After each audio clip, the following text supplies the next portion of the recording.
Hello guys, you are watching the legal dose with Purvi Kishore. तो आज की वीडियो में हम सारे मैक्सिम्स को बहुत अच्छे से समझेंगे जो फ्रीक्वेंटली रिपीट होते हैं ऑल इंडिया बार एग्जाम में, और ये भी समझेंगे कि उन मैक्सिम्स को समझ करके आप कैसे इजीली क्वेश्चन सॉल्व कर सकते हो और क्वेश्चंस किस तरह से पूछे जाते हैं लीगल मैक्सिम्स को लेकर के। तो आइए स्टार्ट करते हैं आज का वीडियो। तो स्टार्ट करते हैं अपने पहले लीगल मैक्सिम से, जो है actus non facit reum nisi mens sit rea, which means an act does not make a person guilty unless the mind is also guilty. Criminal liability requires both actus reus and mens rea. Actus reus का मतलब होता है wrongful act और mens rea का मतलब होता है guilty mind. तो ये मैक्सिम बेसिकली ये कहता है कि अगर आपको किसी इंसान पर क्रिमिनल लाइबिलिटी इम्पोज करना है तो एक्टस रियस और मेंस रिया दोनों का होना बहुत ज़रूरी है। अगर कोई इंसान कोई रॉन्गफुल एक्ट कर रहा है और उसका रॉन्गफुल इंटेंशन नहीं है तो आप उस इंसान पर क्रिमिनल लाइबिलिटी नहीं इम्पोज कर सकते हो। तो इस चीज़ को हम लोग एक छोटे से सिंपल से एग्जांपल से समझते हैं। सपोज़ ए और बी के बीच में ग्रज है और ए एक नाइफ लेकर के इंटेंशनली बी को स्टैब करता है with the intention to kill him. तो इसमें दोनों चीज़ है, मेंस रिया कि उसको उसका मर्डर करना है, वो उसको पसंद नहीं करता है, और दूसरा एक्टस रियस, वो नाइफ लेकर के उस इंसान को स्टैब कर रहा है। तो इसमें दोनों चीज़ प्रेजेंट है, मेंस रिया और एक्टस रियस। तो इस सिचुएशन में ए पर क्रिमिनल लाइबिलिटी इम्पोज किया जा सकता है। अब हम आते हैं हमारे सेकंड लीगल मैक्सिम पर, जो है ऑडी ऑल्ट्रम पार्टम, जिसका मतलब होता है no one should be condemned unheard. तो it is one of the core principles of natural justice जो इंश्योर करता है हमारा right to be heard.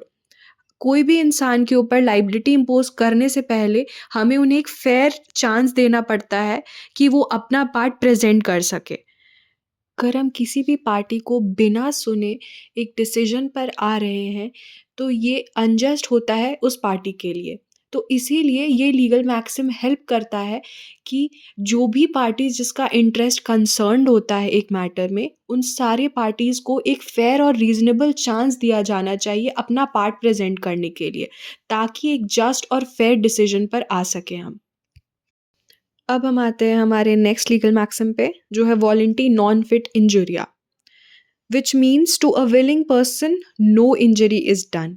It means if a person willingly consents to infliction of harm upon itself, he or she is not entitled to get any remedy. इसको हम बहुत एक easy example से समझते हैं। जैसे सपोज करिए आप बंजी जंपिंग के लिए जा रहे हैं, तो आपको पता है कि इस एडवेंचर करते टाइम आपके ऊपर क्या क्या इंजरी हो सकता है, और आप ये इंजरी को जानते हुए आप विलिंगली कंसेंट कर रहे हो बंजी करने के लिए।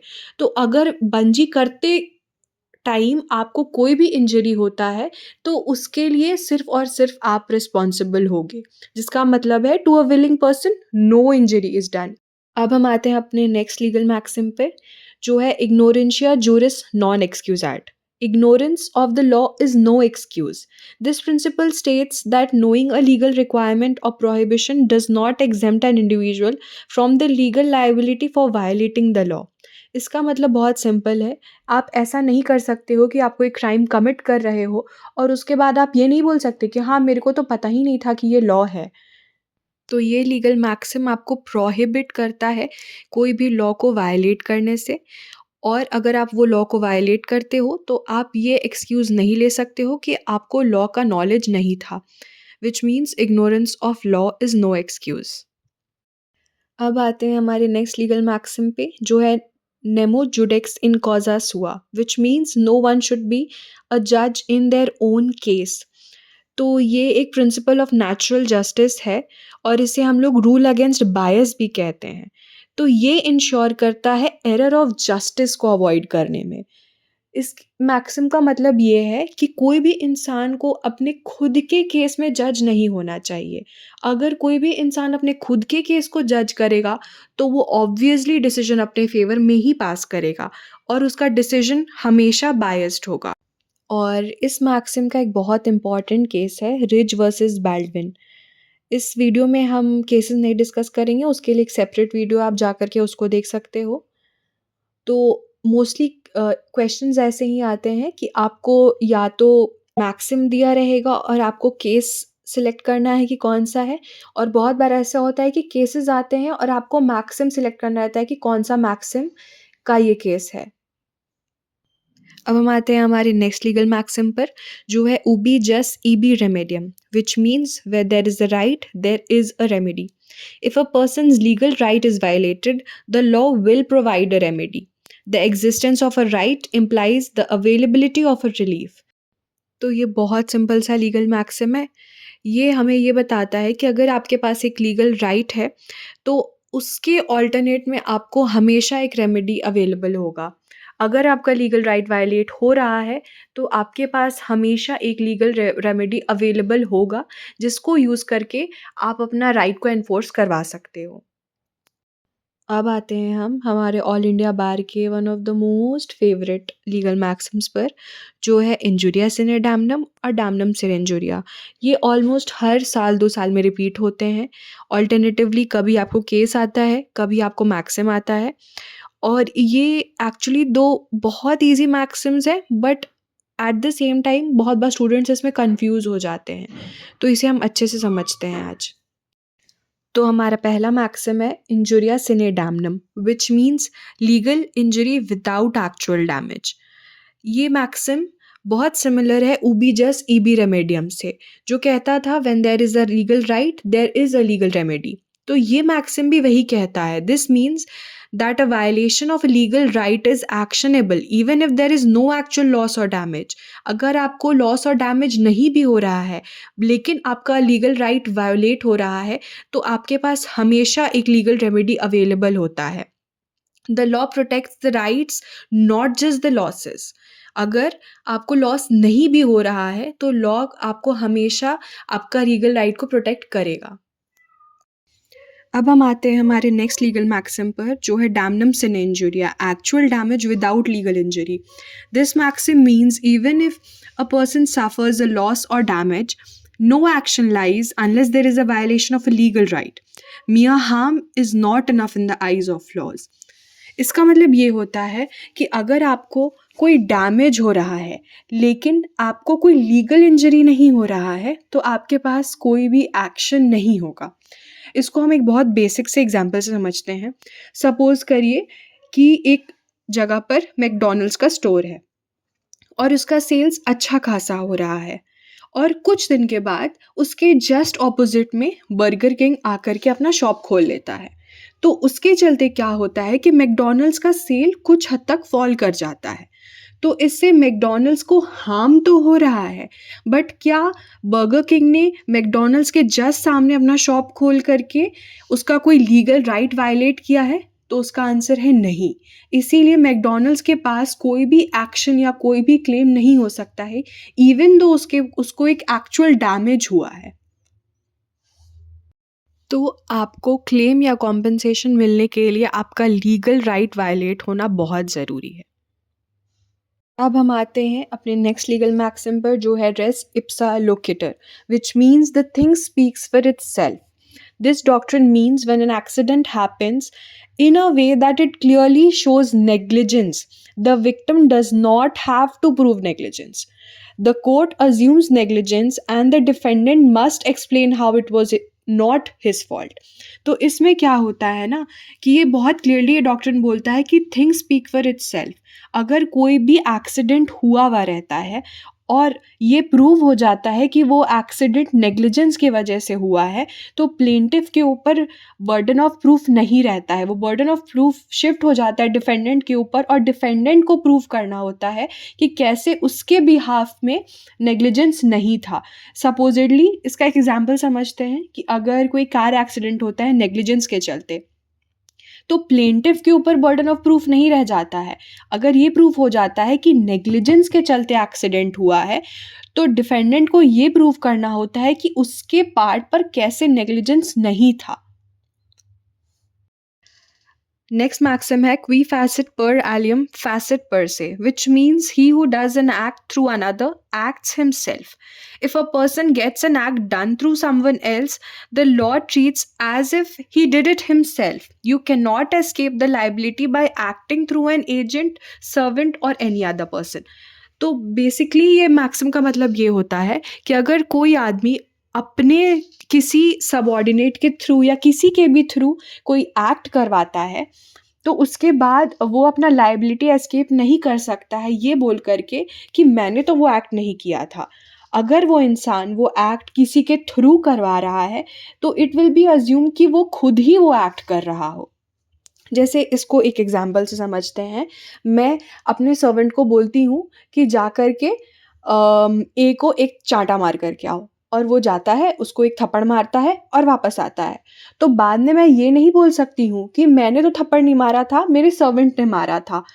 इट विल बी अज़्यूम्ड कि मैंने अपने सर्वेंट से थप्पड़ मरवाया, तो वो ऐसा माना जाएगा कि वो थप्पड़ मैंने खुद मारा था। मैं एस्केप नहीं कर सकती उस चीज़ का लायबिलिटी।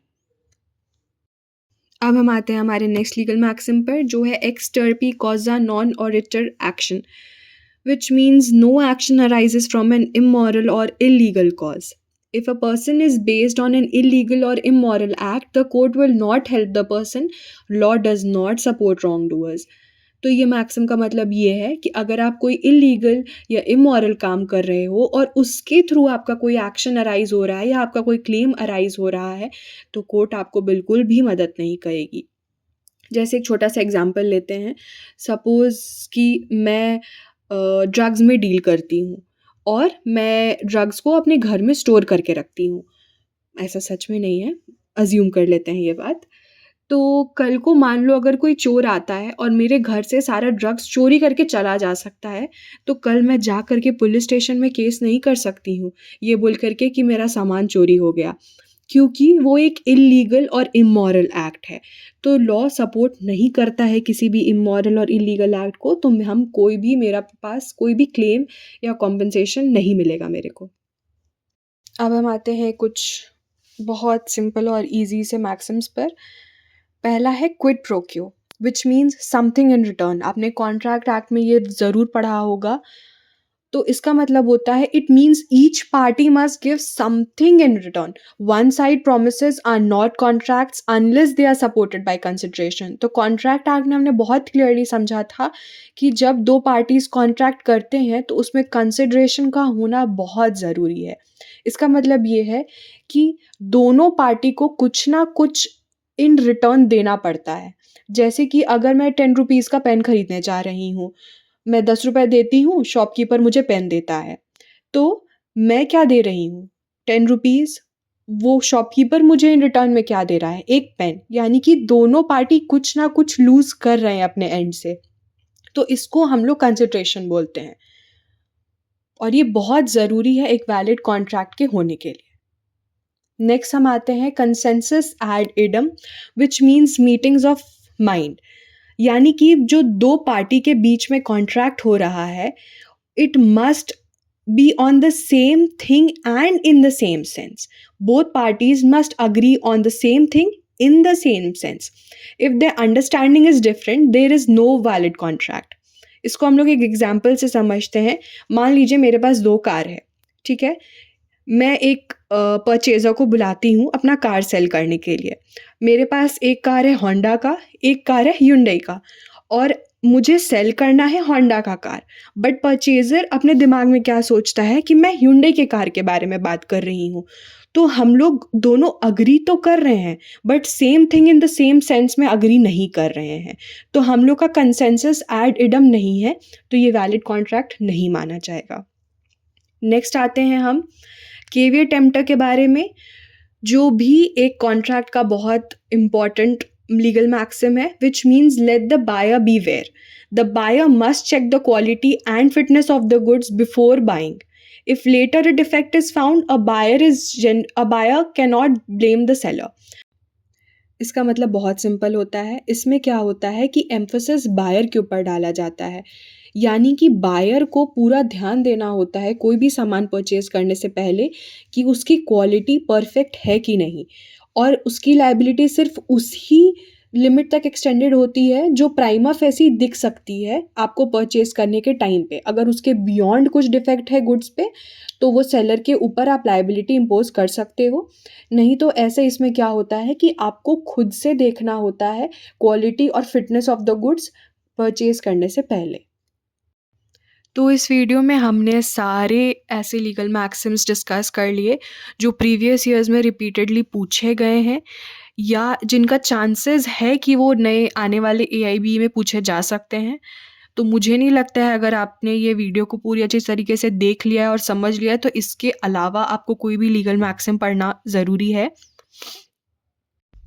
ये सारी लीगल मैक्सिम्स आपको मेमोराइज़ करके नहीं जाना है, आपको एक बेसिक अंडरस्टैंडिंग होना चाहिए कि क्या होता है ये सारे लीगल मैक्सिम्स, क्योंकि क्वेश्चंस आपको इनका डेफिनेशन या कुछ भी किसी भी क्वेश्चन में नहीं पूछा जाता है, आपको बस उनका मीनिंग पूछा जाता है, या तो in the form of cases या आपको कोई रियल लाइफ एग्जाम्पल दिया रहेगा, उसमें आपको चूज़ करना रहेगा कि ये कौन से लीगल मैक्सिम का एग्जाम्पल है। तो आप बस इन सारी लीगल मैक्सिम को अच्छे से समझ लो। और अगर आपको इस रिलेटेड कोई भी डाउट या क्वेरी हो तो आप मुझे डायरेक्टली कमेंट सेक्शन में वो पूछ सकते हो, मैं वहाँ आपको रिप्लाई कर दूँगी। तो आज इस वीडियो को यहीं पर एंड करते हैं। Thank you so much.